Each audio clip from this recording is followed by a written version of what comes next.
Hey guys, how are you guys doing? I want to hear a little more excitement. Come on. Alright. Well, I first want to thank Noor and the Gamble Foundation for having us here. I've been out here now for the fifth year. As you know, I bring some really cool friends to tag along. So why don't we introduce ourselves? Hi, my name is Chad, and I'm an effects artist, a lead effects artist at Bungee. I just finished Taking King, Destiny, and I'm a player. It's great to be here. Thanks to everyone that brought me out. It's been fantastic so far. Hello, my name is Erik. I work at Dai's. They're the creators of the Battlefield series, of Battlefront, of I'm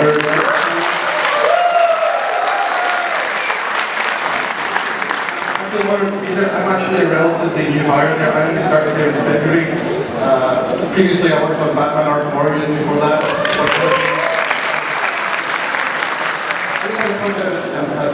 I don't want to take credit. I got the title of Director Creative Director at Dai's. I'm actually not that. But what I am doing is really secret, so I can't kind of talk about it here. But it's not that, but it'll be really cool when you hear about what it is.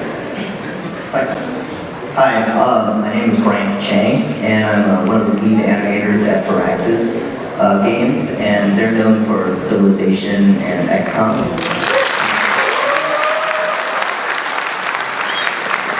Also previously hired, I started there about a year ago, and before that I was 8 years at Irrational Games,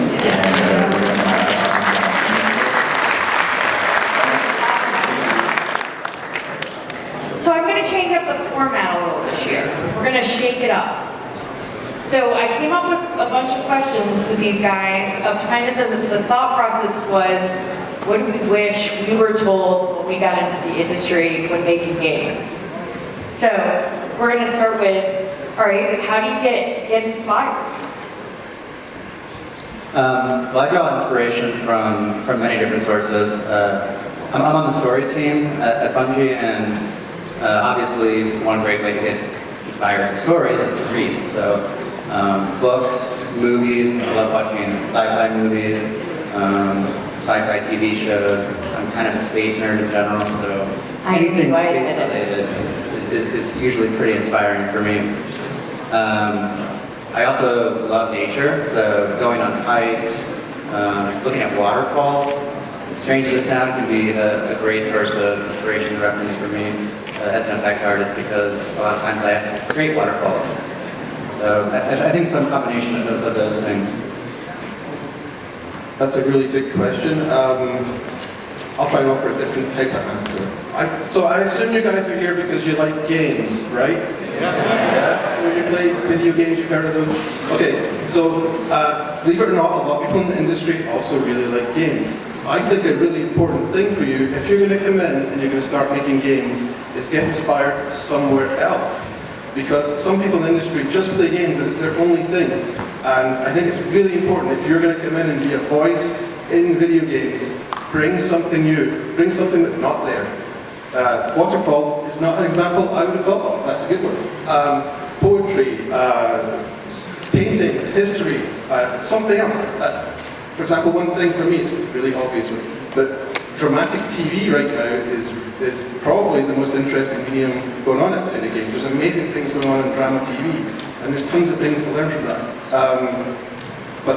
Yeah, find something new. Bring something that other people aren't looking at, and you'll probably be charged with doing something really original, even if you weren't. Yeah, I would definitely agree with that too. Definitely, there's a lot of awesome games out there, but you don't want to be like repeating what everyone else is doing. And so, yeah, definitely looking out nature. I mean, for an animation side, I just like looking at people. It might be a little creepy, but you just like watching people walk, different ticks, something that makes them human, is something that you should really observe. And, definitely like when we're doing BioShock and doing some of those theatrical moments, we actually were thinking about how would you stage this in a theater, or, how would you stage it, for like a choreographer would. And so that's a lot of things that we drew from also. Last night, we talked a lot about one of the major ones was, how do you solve problems? And actually, Eric, you had a lot to say about that. This question came up before, and I liken game development to kind of being like a scene in Apollo 13. It's a little bit of an older movie. I know you guys are all on the younger side. I just turned 40 this year. Just speak more into the microphone. Okay. Apollo 13 has a great scene that's very like game development. There's a scene where the guys are in space and there's a problem, they don't have enough oxygen, they're gonna run out of oxygen.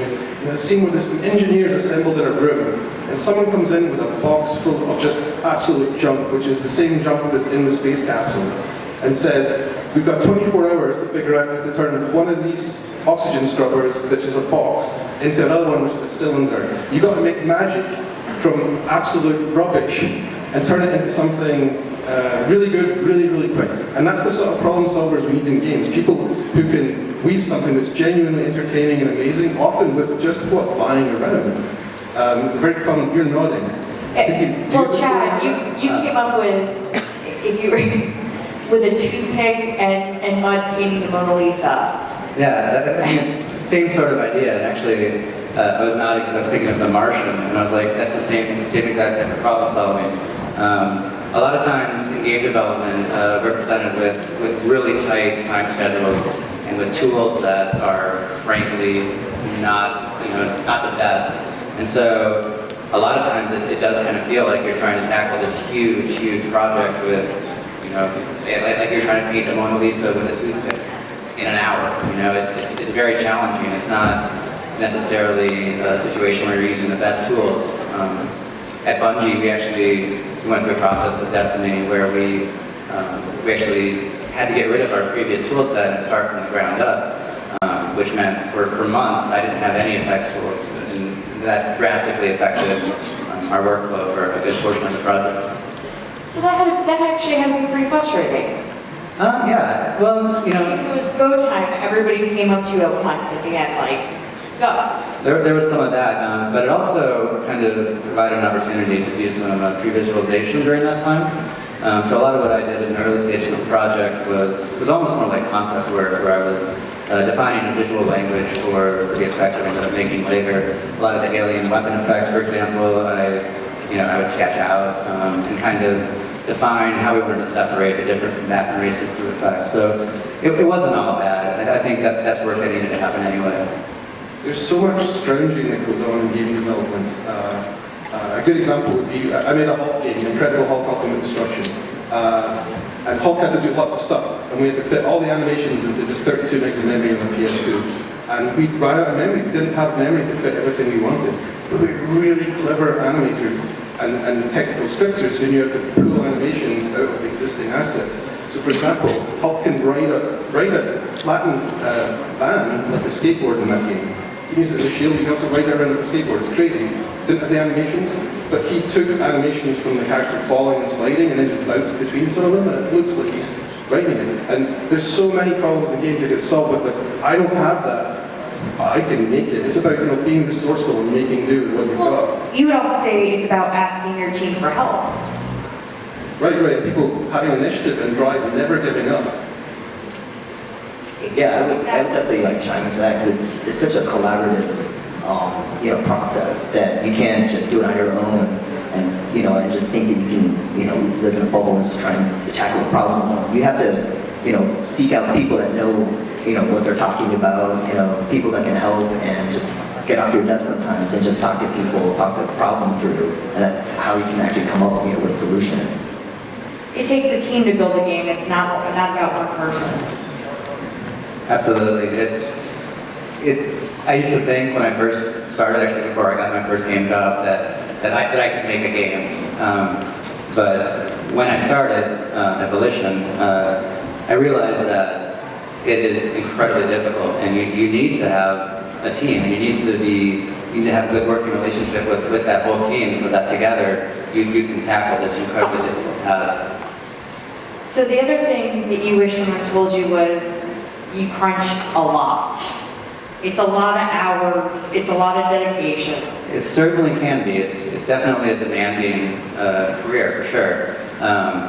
It's not all negative though. I think, crunch is an industry standard. It's typical to work 70, 80 more hours a week. I mean, everyone has different experiences, but I think the positive aspects of that are that those are the really creative times in the development cycle. That seems to be the time that everyone kind of comes together and the most interesting ideas are produced. So it's not all bad, but it can be very tiring.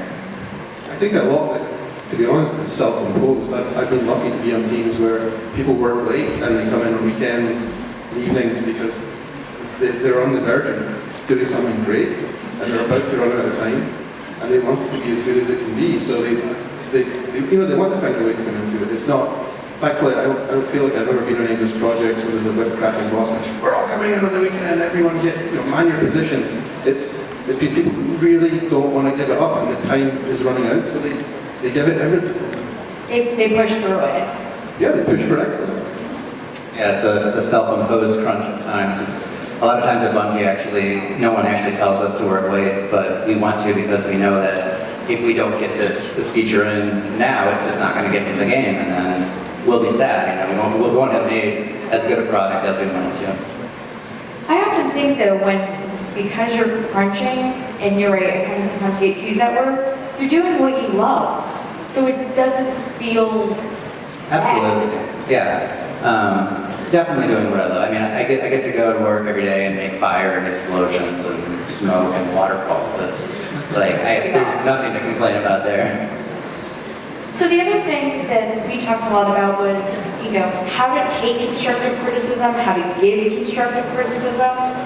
Grant, do you have some comments? Yeah, well, I think that's one of the things that you have to understand is that when you get criticism, it's not a personal thing. And that's something that you kind of have to learn with experience. That a lot of people don't like to be told that, oh, this doesn't look great, or this, you never want to hear that, oh, this doesn't look good, and not have an explanation of why. And that's probably like one of the biggest things to learn is how to give criticism that motivates the person to be able to go outside of their initial idea and to expand on that. There's a really great book, the name is escaping me right now. It's a book that came out about Pixar by one of the founders of it. And a big chunk of that book is about creating an environment where people can give feedback and get it, because there's an acknowledgement in Pixar that at some point in time, every Pixar movie is the worst movie ever made. And that everyone has to churn on it, and cycle on it to get it to be the great thing that it usually ends up being. And it's very humbling when you realize that when everyone starts off a project, whenever everyone starts off, be it an animation or an effect or a feature concept or something like that, it's awful. It's always awful. And then you have to work at it to make it great. And the best example I ever heard about criticism, the best metaphor I ever heard for it was getting feedback is like getting the answers to the exam before you sit it, because you've got the opportunity to fix things before you're judged on it, and I think that's a really positive way to look at it. Absolutely. I love getting criticism. If I make an effect and no one says anything, to me that's like, I'm like, what, you don't like it? So for me, it's absolutely an essential part of the development process. We go through cycles where, I'll make an effect, I'll get some feedback, I'll make some changes, usually go through like 4 or 5 of that iterations of that cycle before we get to the point where we have something that we actually want to ship. I often kind of think of as long as it's not, when you're giving criticism, it should not be personal. It should be about making something better. And I think that's why when we say, constructive criticism, people are like, oh God, they take it, they get nervous. As long as it's about the work and backing up your statement to make something better, your team respects you to go beyond. Right, when you realize that it's not personal, then you can show something very early on. And that's probably the best time to show stuff, is then someone, you may not have the idea that your director was actually thinking about, and then that's the time you can start making fixes or understanding what your task is better. The earlier the better, to get feedback. Yeah, I think there's a skill in giving constructive feedback in a way that doesn't feel personal to the person receiving it. And I think there's also a skill as an artist to not get emotionally involved too much in what you create, so that when you do receive feedback, criticism, that you're not offended by it, that you can take it as constructive feedback. Sure, Eric, we talk a lot about general process. Yeah, so a question for you guys. I'm imagining a lot of you guys are engineering students. Can you raise your hand if you're an engineering student? Is that about half, maybe? About half, right? Yeah. Are any of you guys creative students, maybe artistic or literature or anything, kind of the more creative side? I see like 3 hands, I think. Design would count as that, yep. Okay, minority. So you asked the question earlier, stuff you wished you'd known before you started, right? So something I wish I'd known was what a creative process was, and it took me about 4 or 5 years before I figured out that there was such a thing and that it was a tool you could use. So I went through it. I started an engineering degree. I started in computer science and I ended up graduating in artificial intelligence and psychology, which is something kind of different. So I think through going through that process, we tend to think it's a process of building something and finishing it, because you think of it in engineering terms of building a bridge. You sketch it out and then you build the damn thing and you're done. It works, the bridge is holding, great. But creatively, I had a really good example offered to me once by an art director I was working with, when he was talking about creative process. And the example he offered is, when you draw a face, you don't start drawing just an eye. You don't draw the best eye ever, and then move on to the nose and draw the best nose ever, and then move on to the mouth and draw the best. What you do is you sketch out a rough. You start with a general shape, a posture. You may explore a few of them. Then you may push in where the features are, and then eventually, after like 4 or 5 passes on that, you're going to get things like how detailed the eye gets. And I think that metaphor really works for any creative process, that you have to start very general, and then you go more specific later. So when you're doing feedback, you're looking at specific things. Do I like this outline? It's not about that eye isn't good enough, because that will come later. It's about very general stuff, and then you get specific. So in the feedback process, you can direct people on what is important right now. For example, if you're getting feedback on a muzzle flash on a gun, what's the first thing you look at? The first thing I look at is timing. At least I'm making a gameplay effect. I think that's probably the most important component. What's the second thing you look at? Probably scale. So like, if a flame, it can be a very small flame or it can be a giant fireball. So selling scale in the appropriate way. Right, so what you might get in feedback in a process is someone talking about scale when you haven't even locked down the timing, and you just want to take it off the table and say, hey guys, it's not time to talk about that right now, let's look at just the timing, because that's what I have to look at right now. And I think you can take that principle and apply it to anything you're trying to do in a game. Are you looking at controls and someone's worrying about the graphics? Are you looking at the scale of your characters, but maybe someone's worrying about animation, and we're not even there yet. Trying to parameterize what you're working on and broadcast to your team is super important. I like your painting metaphor, because I think there's a lot of lessons that we can actually learn from painting on the art side. If you look at a lot of portraits, for example, not everything is detailed. There's key points up on the face that might be detailed, like an eye, but usually you don't see like fine brushwork in the less important areas. And I think that same concept can apply to game development, and should. It's very expensive to detail things, to get everything fully polished. It takes a lot of time, it takes a lot of artist time. So generally, what we try to do is identify what actually needs to be polished. We don't just go around making everything perfect. We look at what is the most important aspect of the game the player's going to see the most, and then prioritize that to be polished. So put your focus where it counts. Absolutely. Right. I mean, I would say like with animation, like a lot of people like dive right into smooth keyframing and they try to make it look, as like polished as possible at the beginning. But the poses in the very beginning are so important that you have to make sure each character you can differentiate each character based on their poses, their silhouette, how much character you get per keyframe.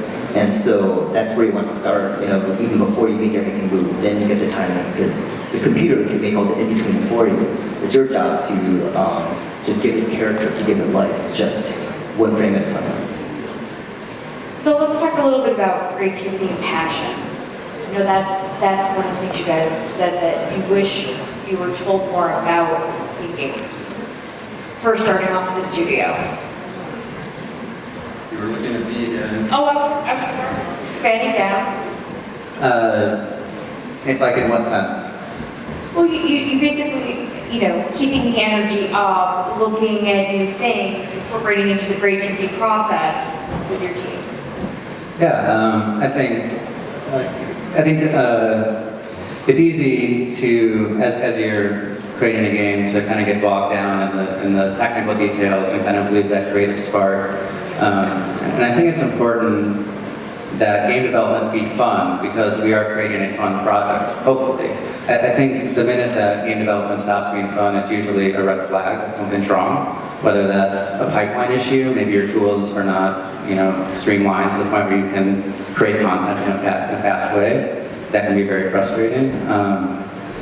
But in general, I think if your artists and your designers are having fun in the creation process, then they're going to be more creative. You're going to end up with a better product in the end. Grant? I think also something you can get stuck, like being at your desk and working, you know, hour after hour, just sitting there, you in front of the monitor.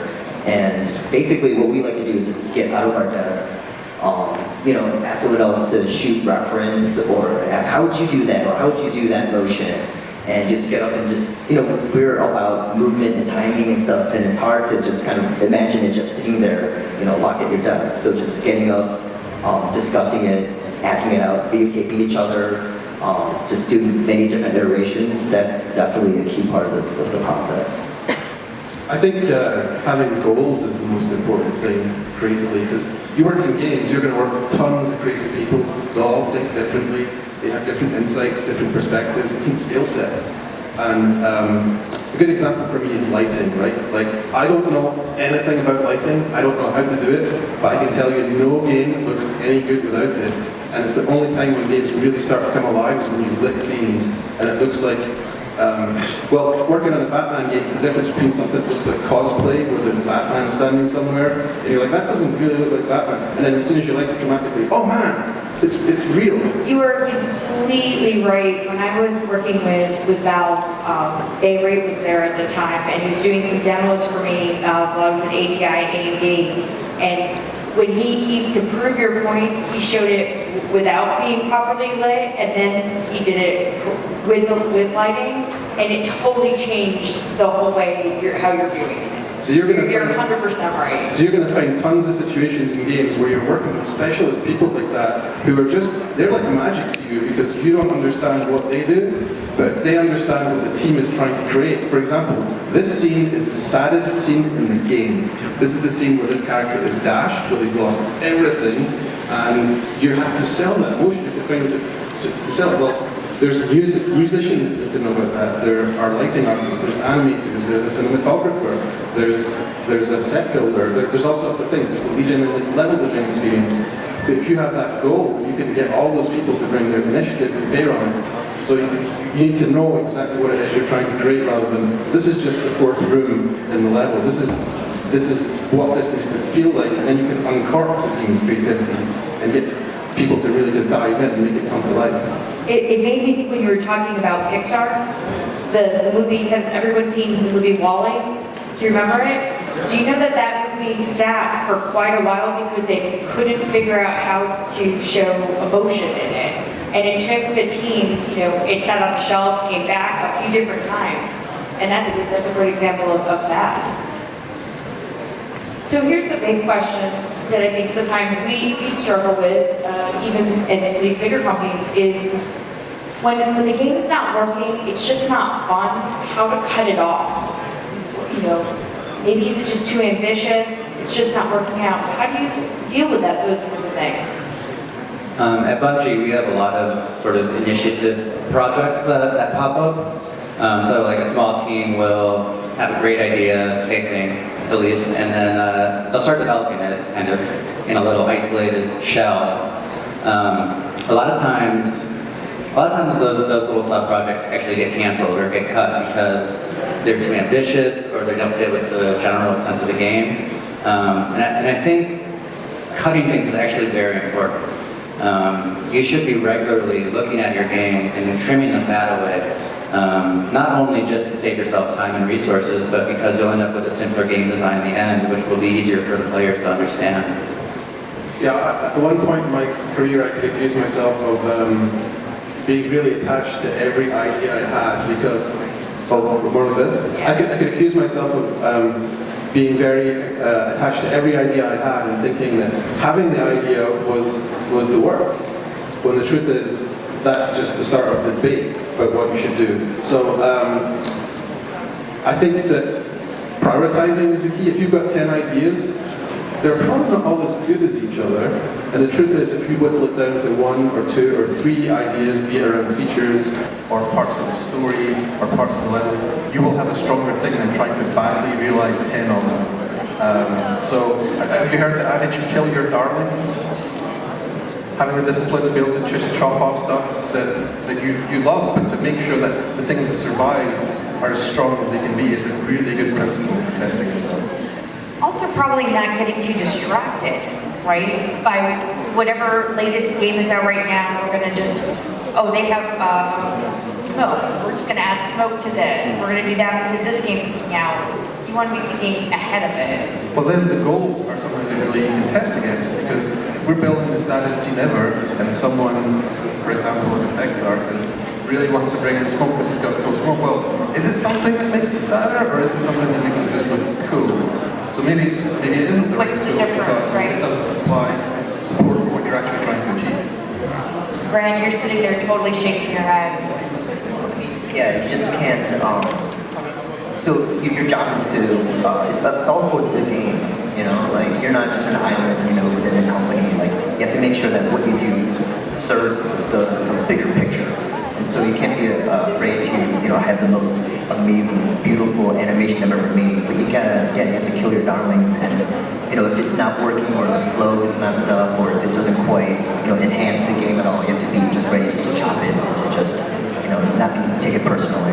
Does one of you guys have a good example of a story where you had to do some painful cut, but it was good for the process? I feel like half of what I make is cut, which is fine. I mean, I would much rather something that everyone believes in make it into the game than something that someone was iffy about. Yeah, I mean, we had total just classes of AIs that we had to cut just because it didn't quite fit. They looked really awesome in the concept, and I went as far as like visualization, but then when the story changed, you realize you can't just jam this character, into the game because it just doesn't belong anymore. Yeah. Oh, here's a good lesson. People mess up in games all the time. And if you're sitting making games either on your own or at student level or with friends, there's this impression that everyone who professionally makes stuff is amazing and gets stuff right all the time and, oh, I wish I was just like that. There's a book you should check out if you're interested in this. Probably the best example of a book of this is The Making of District 9. District 9's Neil Blomkamp movie. I love that movie, it's great. You'll see whole bunches of stuff in that book, unlike many of these other making of volumes, where they show you stuff that they made. For example, the big robot in District 9 is really cool, right? And they made a prosthetic rubber version of that. They concepted it. They're like, oh, we think it's going to be okay. They built it. They put it in a crate. They shipped it to Johannesburg where they're making the movie. They open the crate and they go, oh man, no way. We have to CG our way out of this problem. And they did, and the result was amazing. But they revealed that they tried something. They were pretty confident in it. They put it together and they're like, nope, but they still made an amazing movie. I think it's important to always have the bravery to try crazy things, to always try that crazy idea that you may think is not going to work. It might, and that might be the final solution, but a lot of times it does mean cutting an idea for the better, Some of those crazy ideas are sometimes the best thing in a game as well. Absolutely. Those tend to be like the most unique ideas, and I think that finding unique ideas is kind of what sets you apart in this industry from important ones. So, Grant, you worked at Irrational, you went to Firaxis, and obviously that was a whole new set of tools and pipeline. What was the biggest challenge for you with that? Yeah, there are quite a few challenges. Like Irrational, the production cycle for our last game, for Infinite, it started quite a while ago, and we were locked into like the same tools for 4 years. And so, you know, we kind of got comfortable with them. You know, we had tech artists that were incredible. But once the game was over, we were like 4 years behind, you know, everyone else. So now it's coming to Firaxis. The first project I worked on actually was using similar tools because they actually were on the same timeline as us. But now I'm on a new project where I'm learning a different software set, different tools. At Irrational, we use the Unreal Engine, and at Firaxis, they have their own proprietary engine, and everything's brand new. And so many like different ways that you can change, you know, the setup of the characters and just the way they're punched up in the different, you know, hexes. And so that's still a challenge that I'm, you know, dealing with right now. And it's great because I've been in the industry for quite a while, and yet now I'm learning completely new things. I'm feeling inadequate, you know, but I'm learning, and you know, that's what it takes, you know, to keep going. But it keeps it fresh. Definitely. I think, you know, after 8 years at Irrational, you know, I was very, I don't know, I didn't know if I could fit in another company because I've been at this one company for so long. But yeah, you realize that, you know, there are many other companies out there. There's a lot of opportunities to learn, and you look at it like that, it became fresh, and it kind of reinvigorated my love of games and animation, and my process is even changing now. I'm like exploring new ways to get my characters from, you know, from nothing to, you know, just to have them, you know, be in combat, you know, different ways. It's great. Yeah. Now, Chad, while working on Destiny, what was your favorite assignment or task? Well, I think we actually have a video for this. I think we do. Perhaps. Nor? Maybe. Okay. Anyway. I know. So. Could one of you cue the video? I think it's coming.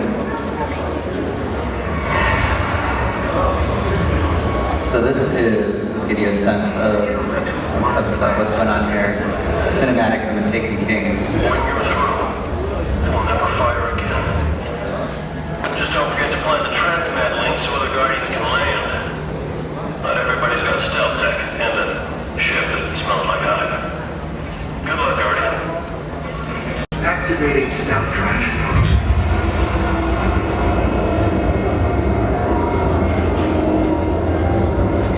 I'm picking up fluctuations in the power complement. Relax.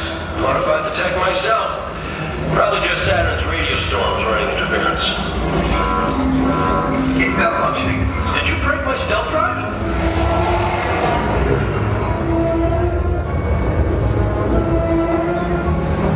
I think they can see us.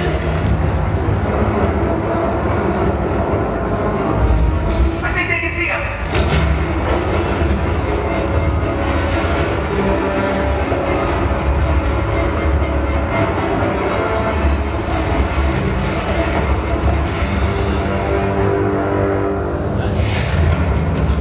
What happened? Everything all right? Why wouldn't we be all right? We're just stuck here with no ship and no transmat zone. Great. Told you my stealth drive would work.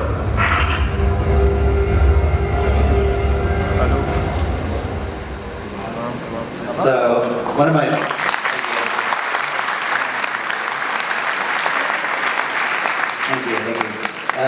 one of my favorite parts of the game to work on is the cinematics, because I think that is kind of where the story is delivered to the player, and that's one of the most rewarding aspects of the game to me. And this shot in particular was really fun to work on because I got to work with a bunch of different people in the company, cinematics, lighting. It was a very collaborative effort, and I think that is what's most rewarding for me is working with a lot of different people.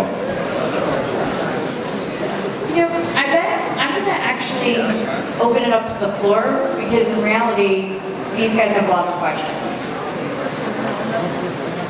So, if each group could maybe line up from the side and can have a microphone passed down so you guys can ask some direct questions.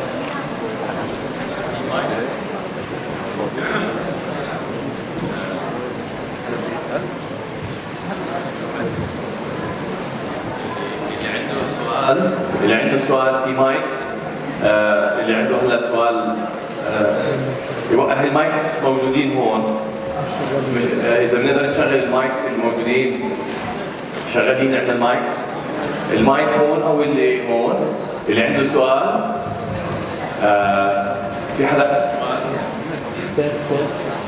تفضل على المايك. وبعدين عندنا فرصة. We have also in Think Zinc, if anyone wants to join us for questions, we will be at 6:30 at Zinc for the Think Zinc. Thank you very much for your session. I have a simple question. Can you speak more into the microphone? Do you hear me right now? Yes. Okay. I have a not small question, it's a big question. We see the new games or the new applications is all going about animation and beauty and more realistic, but the problem is the most beautiful game in the history is Legend of Zelda, Ocarina of Time. It's not that good animation, it's not that good storyline, but still it's the best game. You can play it 6, 7, 8, 9, 10 times and you'll still have the fun of the first time.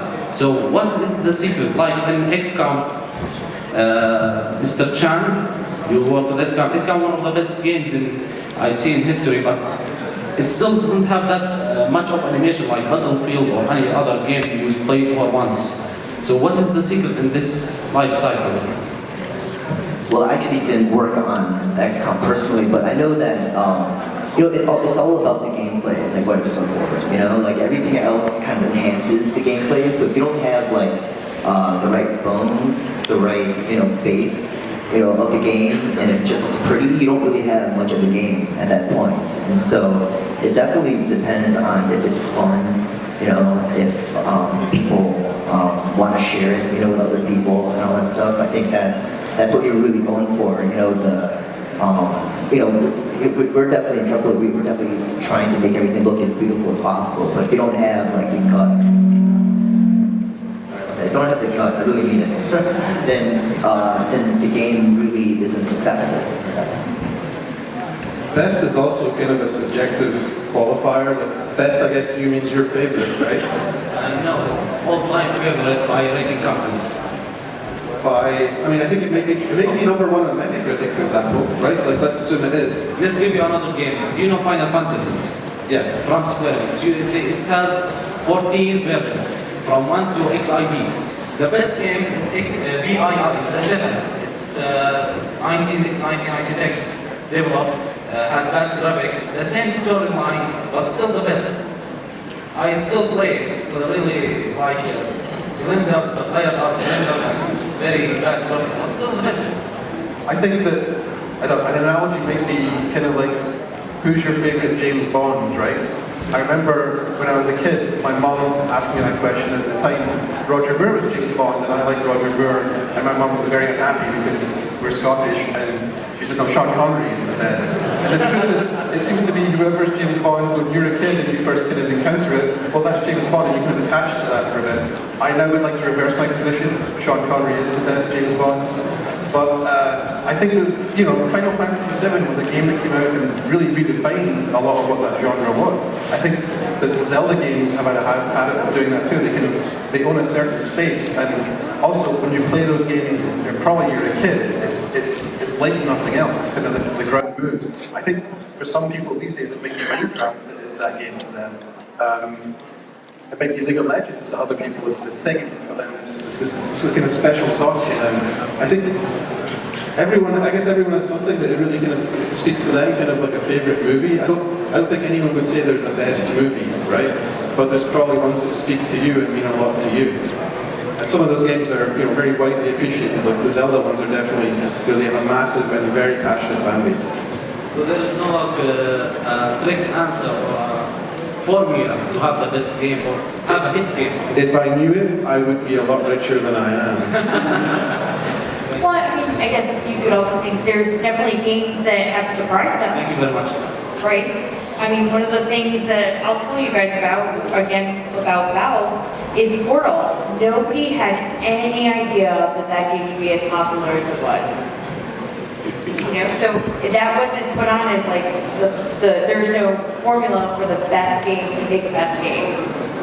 It's trial and error, really. It's timing. I mean, another thing that might be a good pointer on that for new developers is often the best games that you play and love today, they might have sucked up until the week that they shipped. I didn't work on it, but I've worked with some people that worked on GoldenEye, which was a huge N64 game, and is a game that really changed what shooters were. And I've heard from people on that team that game was terrible until about 2 months before it came out, and then it just really came to life. But we will look at it at the end and we're like, wow, these guys are really clever, they're amazing, and you assume it was like that good for forever. The truth is, most games really struggle for a long time until something clicks, and that could be early, that could be late. Sometimes it doesn't happen and the game still ships. But you have to really hope that that's going to happen and try and find some way to work on that. Maybe you guys have experienced a moment where that happened on one of your games. Oh yeah, I mean with Bioshock 1, I started right when they started actual production on it. But they spent 2 years trying to figure out the aesthetic of the game. And it wasn't until after 2 full years of doing grungy science fiction that they came up with, let's do Art Deco. And that completely changed the whole game. And us making underwater and all this stuff. And it just like completely made it into something that we could comprehend and like rally around. But it took 2 years, before we could come up with that. Or I even think of at Blizzard, StarCraft. Like they were telling me that twice they scrapped the game before they figured it out and it was right. Anyone else? Yes? هلو إذا حدا عنده سؤال كمان بالعربي بيسأله وبنعمل الترجمة إذا أسهل له بيسأله بالعربي. We can do the translation in case if anyone wants to ask in Arabic. Hello, thanks for the session. I want to ask you a question. As for me, I'm a fresh graduate. I graduated as a computer science major. What is the area that I would want to put myself in to reach a AAA company? So I also started as a computer science major. And I focused in graphics programming, which I think that really gave me an advantage when I started applying, because I was able to make visually appealing graphical demos to apply for my first game jobs. So that's kind of how I got my foot in the door. What is it you want to do exactly? Well, I'd like to be a game developer and the coding programmer in AR. Then you are on the path, my friend, because if you graduate in a degree in that area, you've proven that you have skills. I think the question then becomes, what do you do as a calling card to get someone to talk to you?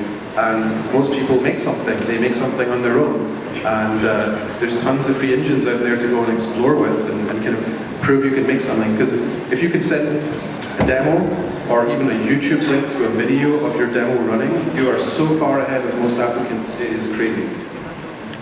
So grab something simple, make it, and get talking to people. And also you should, at GDC every year they offer scholarships. Apply. I think that usually comes out maybe around sometime in December. So just check out the GDC website. Apply. Go to these conferences, network, talk to other people, and sooner or later they have huge career fairs. That's how you're going to be able to talk to people. Chang, I'd like to... When I was at Irrational, working on Boston Internet, the AI programmer and me, we were like this. I was always like talking with them. If you can communicate, with an animator or something, because we depend on each other, for success. And like without, AI programs are so valuable, And so if you can, talk with people or figure out what it is that people are struggling with, or that they're trying to communicate with AIs, that's definitely a place to start. That's a fantastic point. AI programmers are gold dust. So if you can prove you can do that, you're in a very desirable position. Thanks, guys.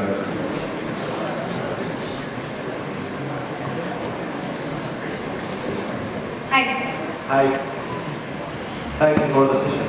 Now, my ask is, why don't we make the old games like Soul Reaper, like even now they just remastered. The old games is remastered in the new 4Ks or the new 1080 pixels. That's the great game with the great stories. But now all the games are short, are all they're looking for money. All the games you need to buy everything online. Why don't we make the same? Why don't we make the same old games in this technology? I'm not sure I quite understood what you're saying. The old games were great.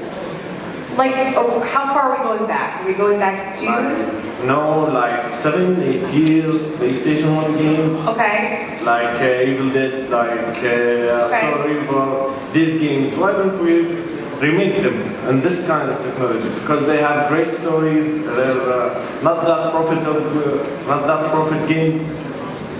Almost like reviving those games back. Yep. I think some companies are doing that, like Microsoft and 343 are remastering the old Halo games, and I know that like The Secret of Monkey Island got remastered, so there has been some of that. I just think it's an expensive thing to do. Or there could also be IP management issues going on too, or some things will go, actually I think with THQ, when THQ went under, and all those IPs came back out, right? There's a lot of developers that purchase them, so who knows what's in the future?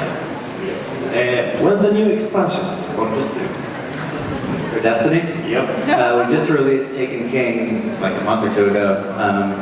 We're working on something new, and it'll be a while, but it'll be worth it. Yeah, I know. I was playing the Iron Banner last night. Awesome. Thank you.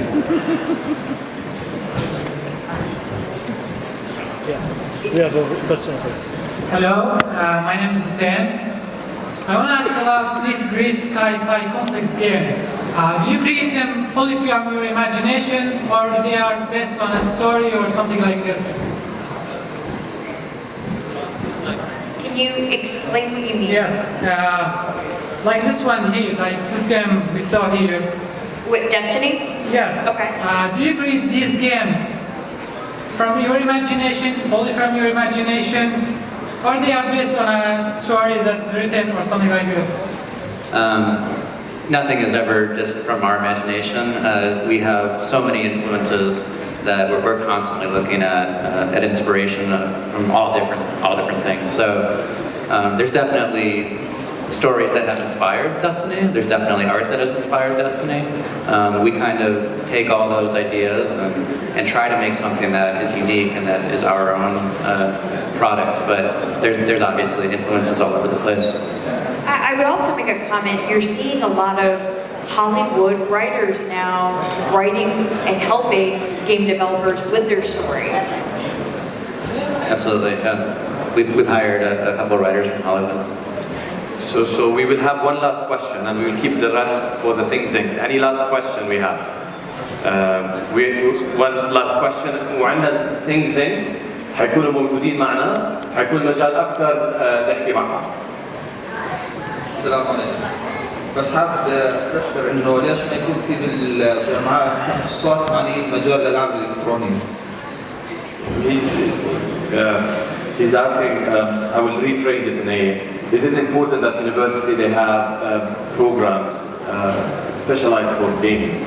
Is it important, do you see this around you in your countries, or that universities, they have influence on the graduate or whatever when they have program dedicated for gaming?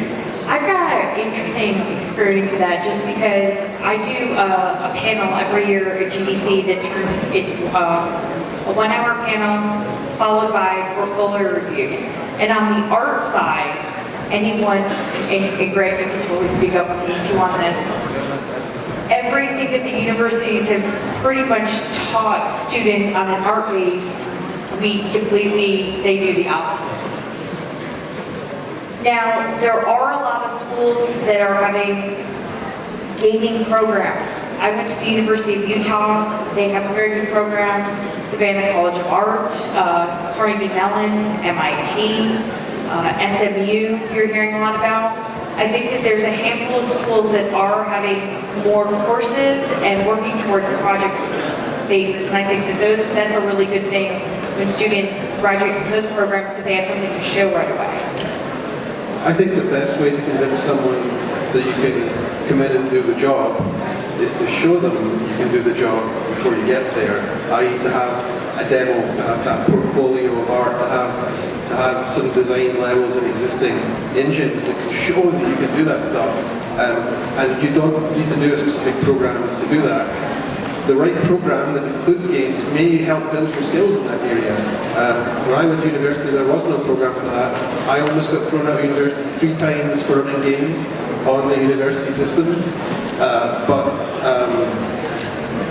No, I don't think it's important. But if you find the right program, it could be a huge help to getting that portfolio together, to getting that foot in the door. Well, you're with like-minded people. Yeah, definitely with the right program. I think. I mean, you can be very good, at something, at the art side or whatever. But what we're looking for are people that can be collaborative and are not too precious, with their ideas. And so having that a lot of times that comes with experience, unfortunately. But if they can somehow teach that, or in like a group setting, maybe in university, that would be very beneficial. So we'll be available throughout the day. Please, none of us fight. We're here to help you guys and answer any questions. So thank you guys.